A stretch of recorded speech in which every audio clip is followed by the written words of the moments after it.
हजारो अनाथ बालकांची दिवाळी साजरी। आमदार डॉक्टर संजय कुटे यांनी अनाथांच्या चेहऱ्यावर दिले स्मित।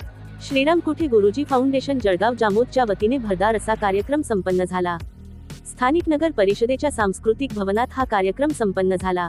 या कार्यक्रमाला प्रमुख उपस्थिती म्हणून व मार्गदर्शक म्हणून हभप संजय महाराज पाचपोर यांची विशेष उपस्थिती मिळाली। दरवर्षीप्रमाणे याही वर्षी आमदार डॉक्टर संजय कुटे यांनी अनाथांसाठी हा उपक्रम यावर्षी सुद्धा पार पाडला। भरगच्च अशा सांस्कृतिक हॉलमध्ये दिमागदार हा सोहळा आणि या अनाथांसाठी लाखोंची देणगी यावेळेस पाहायला मिळाली। मायेचे छत हरविलेल्या या अनाथ बालकांची विद्यार्थ्यांची दिवाळी साजरी करत असताना त्यांच्या चेहऱ्यावरील अत्यानंद पाहण्यासारखा होता। श्रीराम कुटे गुरुजी फाउंडेशनच्या माध्यमातून होत असलेल्या या कार्यक्रमाची संपूर्ण मतदारसंघांमध्ये चर्चा आहे।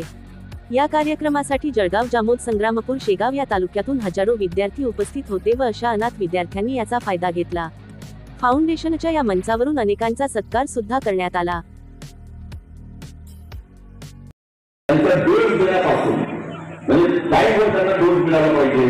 त्यांचा आहार त्यांना आपण करून आहार आपला करून देतो फाउंडेशन करून तो पुरवणे त्यांच्या खातात की नाही का डोळ्या येतात की नाही सगळी मंडळी समोर बसलेली आहे। ही सगळी मंडळीची काळजी करतात। त्यांचाही सहभाग या सामाजिक कार्यामध्ये फाउंडेशनच्या कार्यामध्ये प्रत्येक माणसाचा सहभाग आहे।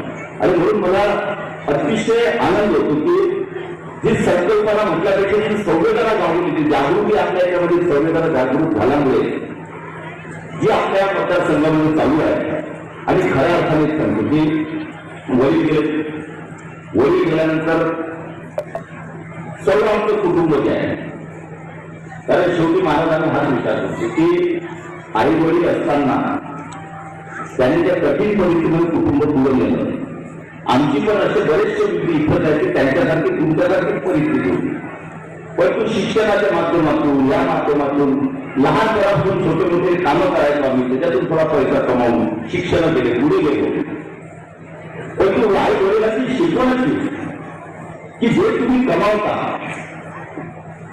तुम्ही आता ज्या पोझिशन मध्ये गेला, तुम्ही जी तुमची कमाई होते, आर्थिक परिस्थिती संपन्न राहते, त्यावेळेस फक्त कुटुंबापुरतं तुम्ही मर्यादित त्याचा उपयोग करता कामा नये।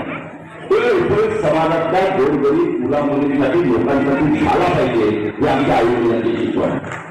आणि म्हणून समाजामध्ये आपण त्या परिस्थितीतून पुढे आलो, त्या परिस्थितीवर एखाद्या शिक्षणासाठी कोणी असेल, गरीब असेल, त्याला आपण मदत केली, त्याला शिक्षणात पुढे नेलं पाहिजे।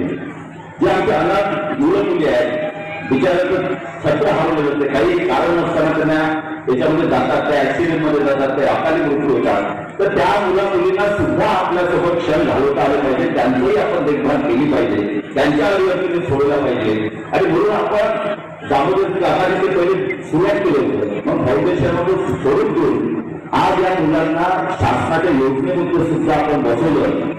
परंतु तुम्ही अजून सगळ्यांच्या एकूण माता भगिनी भेटल्या की अजून एवढ्यामध्ये थोडे पैसे मागे पडून राहिले किंवा येऊन राहिले, तर तुम्हाला शक्य न्यूज आवाज नव्या युगाची।